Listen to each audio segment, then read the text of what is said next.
tenho uma missão hoje. Em 5 minutos, vou tentar falar o que é metapopulação, para que serve, qual a relação disso com a biologia da conservação e com a manutenção da biodiversidade e como que ela foi descoberta com a biogeografia de ilhas. Em 5 minutos, tá? Calma lá, já chego aí.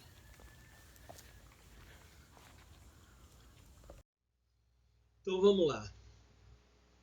Principal causa de extinção das espécies hoje é a destruição dos hábitats, tá certo? Então a fragmentação, a destruição dos hábitats está levando as espécies à extinção. Então vocês estão vendo aqui em cima, dentro da minha cabeça aqui, dois exemplos, né? O exemplo do sul da Bahia e do estado de São Paulo, o que está acontecendo com a Mata Atlântica, que é um hotspot, é um ambiente com alta diversidade ecológica, biológica, e criticamente ameaçado pelo homem. E aí você está vendo por que está sendo criticamente ameaçado pelo homem, porque ele está sendo o quê? Totalmente destruído, tá certo?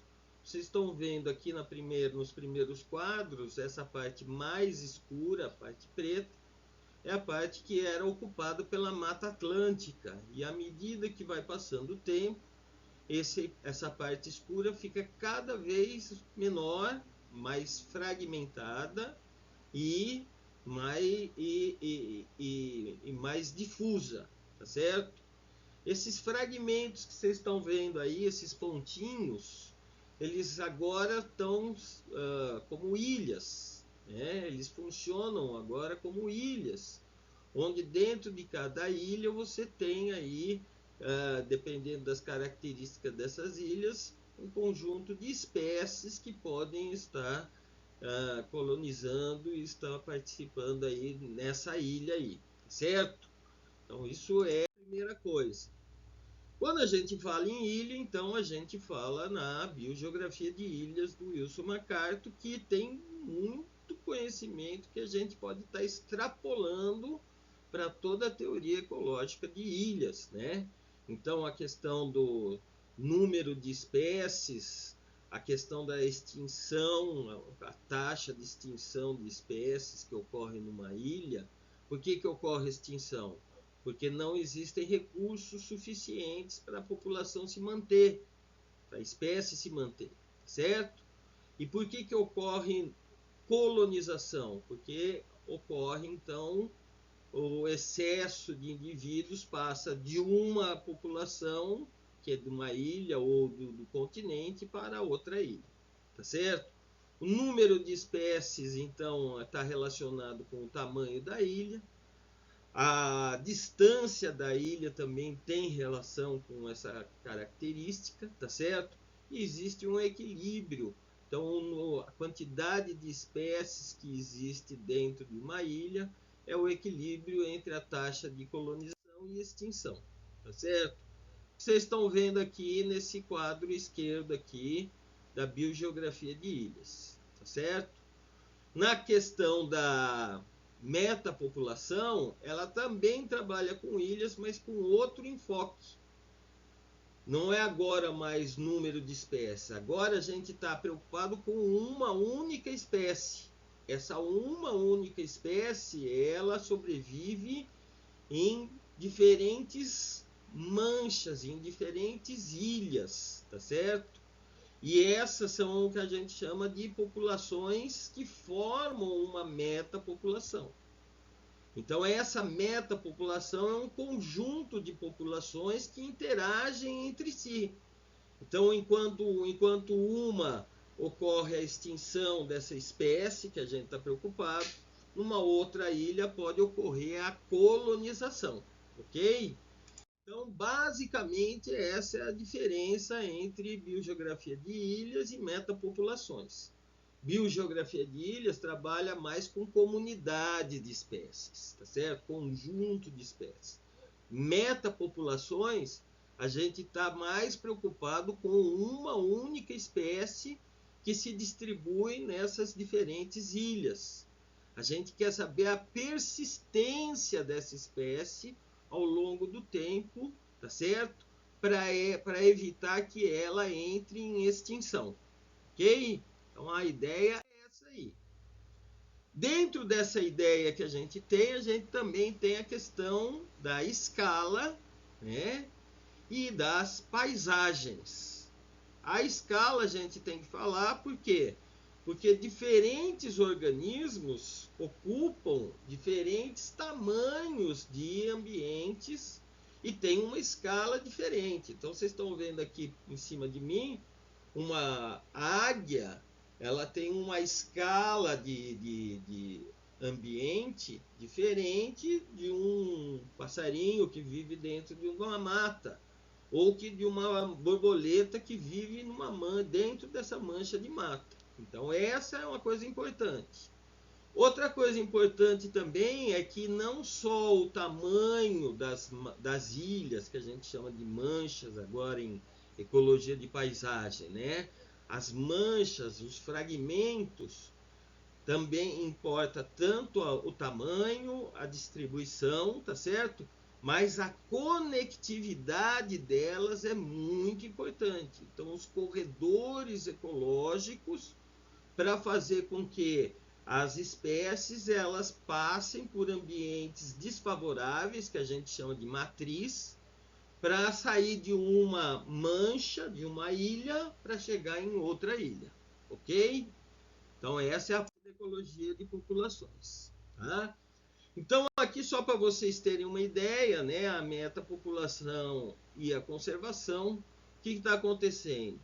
À medida que está aumentando a fragmentação dos ambientes, dos hábitats, o estudo de metapopulações está ficando cada vez mais importante, certo?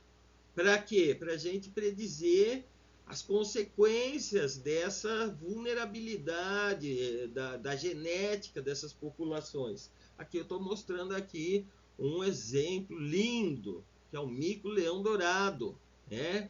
Que vive nas matas do norte do estado do Rio de Janeiro.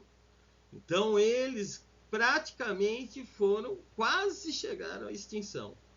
Dentro de um programa de conservação dessa espécie, alguns indivíduos foram reintroduzidos, tá certo? E hoje, toda a parte de orientação da unidade de conservação considera essa metapopulação de mico-leão-dourado para fazer as suas diretrizes, para fazer as suas organizações, tá certo? Na metapopulação e ecologia de paisagem, vocês já viram que existem linguagens e interesses comuns, tá certo? A paisagem, você observa ela como um todo, e dentro dessa paisagem você tem, então, fragmentos, que dentro desses fragmentos nós vamos encontrar populações e talvez metapopulações, tá certo? Então isso é importante, tá? Então, assim, só para em geral, ideias gerais para vocês, né, de metapopulações, existem ambientes que estão ocupados pela espécie e existem ambientes que não estão ocupados pela espécie. Cada um desses ambientes que estão ocupados tem uma população, vamos dizer assim, independente. Então tem a taxa de natalidade, taxa de mortalidade, de colonização, é tudo dentro das suas características, tá certo? Então é isso que a gente chama de dinâmica assíncrona. Quer dizer o quê? As extinções, as recolonizações, elas não ocorrem ao mesmo tempo, ok? O tamanho das áreas, os graus de isolamento e de perturbação, também elas afetam essas populações, tá? E alguns exemplos reais que a gente observa na natureza a gente pode mostrar para vocês. Esse aqui é um dessa borboletinha aí, a Melitae cincia, né? Que é um dos primeiros modelos de metapopulações que começou aí a juntar. Por que o modelo de metapopulação é importante? Porque a gente começa a verificar a vulnerabilidade da espécie à extinção, tá certo? E dentro dessas características, então a paisagem, o modelo de paisagem, ele vai interferir muito, muito dentro desse sistema, dentro desse modelo. Olha que exemplo bonitinho aqui, olha. Também dentro daquela reserva lá do Poço das Antas, onde tem os micos leão-dourados, né? Você vê aí outras espécies que também que foram usadas, que foram estudadas para verificar se elas estão em metapopulações, né? Então esse bichinho aí, ó, lindo, maravilhoso, essa cuiquinha aí, ela foi estudada dentro dos fragmentos que ocorria na reserva Poço das Antas, né? E aí o pessoal fez um trabalho aí de pelo menos uns 8 anos, mais ou menos, fazendo então, verificando, marcando e recapturando os indivíduos, né? E verificando aonde que eles estavam, qual era o fragmento que eles se encontravam, né? E chegar à conclusão que eles têm uma metapopulação que é muito importante para a conservação. Outro exemplo, essas borboletas, vocês vão ver que tem muito exemplo de insetos, né? E por quê? Porque insetos eles têm tamanhos de ambientes diferenciados, menores. A gente pode estar utilizando isso para estudo, né? Então esse aqui também, essa borboletinha também, no Reino Unido, também é outro exemplo, certo? E aí, olha, um trabalho interessante aí falando sobre a conservação das metapopulações e as características da paisagem, né? Então, nesse trabalho aí de 2004, os autores eles verificaram dois tipos de situações, um com corredor ecológico, né? E a outra situação com esses stepping stones aí, que são... O que é isso? São aquelas pedras que a gente pisa para passar dentro do gramado, né? Que também o pessoal chama de trampolim, esse tipo de coisa. Então, na verdade, o corredor ecológico é uma conexão maior, é uma conexão contínua de habitats, né, desses dois fragmentos. E o stepping stones não, você tem aí próximos a esses fragmentos, pequenos fragmentos que servem para passagem dessa espécie para chegar no outro fragmento, né? E aí o final disso aí, o aumento da conectividade, tá certo? Foi verificado então em 3 situações. Em situação que os fragmentos são totalmente isolados, vocês vão ter colonizações, menor número de colonizações, né? Os stepstones, você tem um número maior de colonizações, mas de alta resistência, são aquelas espécies mais, vamos dizer, rústicas, né? E as de baixa resistência são aquelas espécies mais, vamos dizer assim, mais sensíveis. A gente observa também maior isso com a utilização de corredor ecológico, tá certo?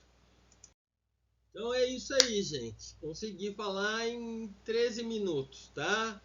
Agora vamos aos exercícios. Tchau, tchau!